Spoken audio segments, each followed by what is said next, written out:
Reels वाली बहू। प्रज्ञा को रील्स बनाने का बड़ा ही क्रेज है और वो दिन भर रील्स बनाती रहती है। खाते पीते घूमते फिरते घर में कॉलेज में रील्स बनाने के कारण प्रज्ञा पूरे कॉलेज में हाईलाइटेड है। जहां उसकी रील्स सभी को पसंद आते हैं, डूबी रहती है। एक रोज जब खाते हुए प्रज्ञा रील्स बना रही होती है, तब मनीषा कहती है, 1 मिनट भी चैन नहीं है इस लड़की को। ये नहीं कि खाना तो आराम से खा ले, लेकिन नहीं, अरे थोड़ी देर रील्स नहीं बनाओगी तो आसमान नहीं टूट पड़ेगा। अरे मम्मी, इसी को तो कहते हैं डिटर्मिनेशन।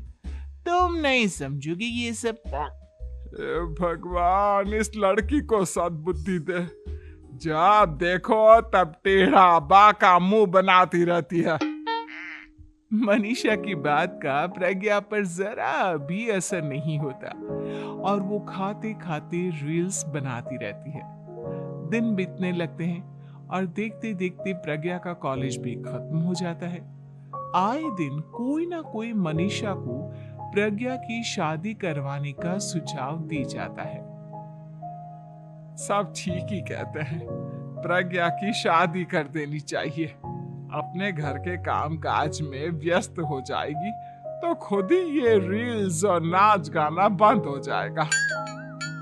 मनीषा और प्रेम प्रज्ञा के लिए एक अच्छा लड़का ढूंढने लगते हैं और तभी विकी का रिश्ता प्रज्ञा के लिए आता है, जिसने प्रज्ञा को उसकी रील्स देखकर पसंद कर लिया था।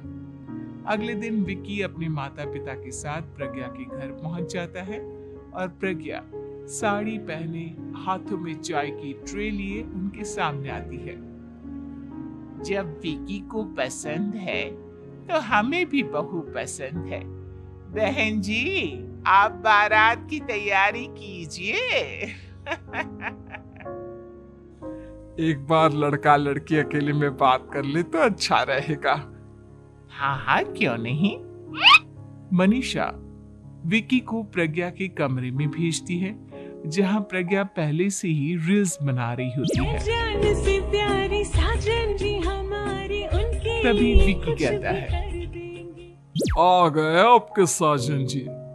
हमारे साथ ये रील्स कंप्लीट करती तो और भी अच्छा रहता। अच्छा जी, अब आ ही गए हैं तो बना ही लेती हूँ आपके साथ।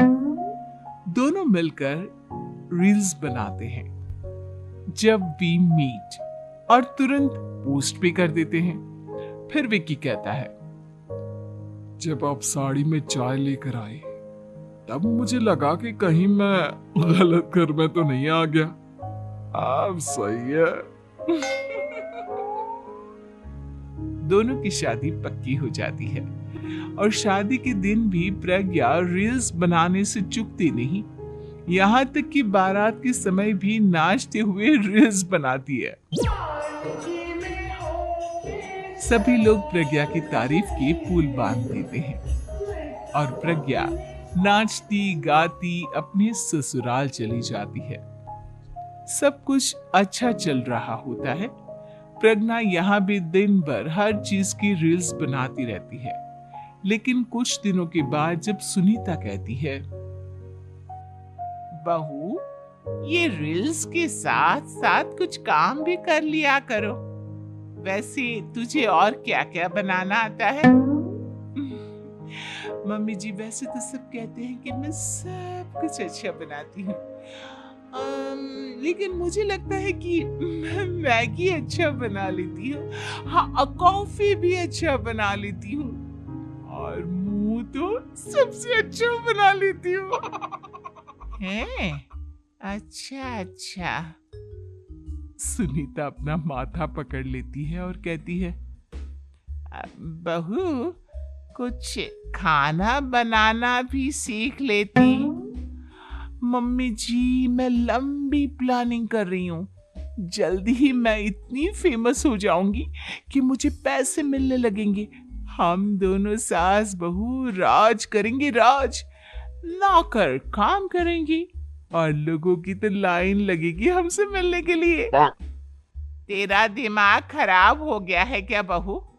हंसी मजाक तक ठीक है, लेकिन इस तरह घर नहीं चलते। जितना जल्दी हो इस घर के तौर तरीकों को सीख लो।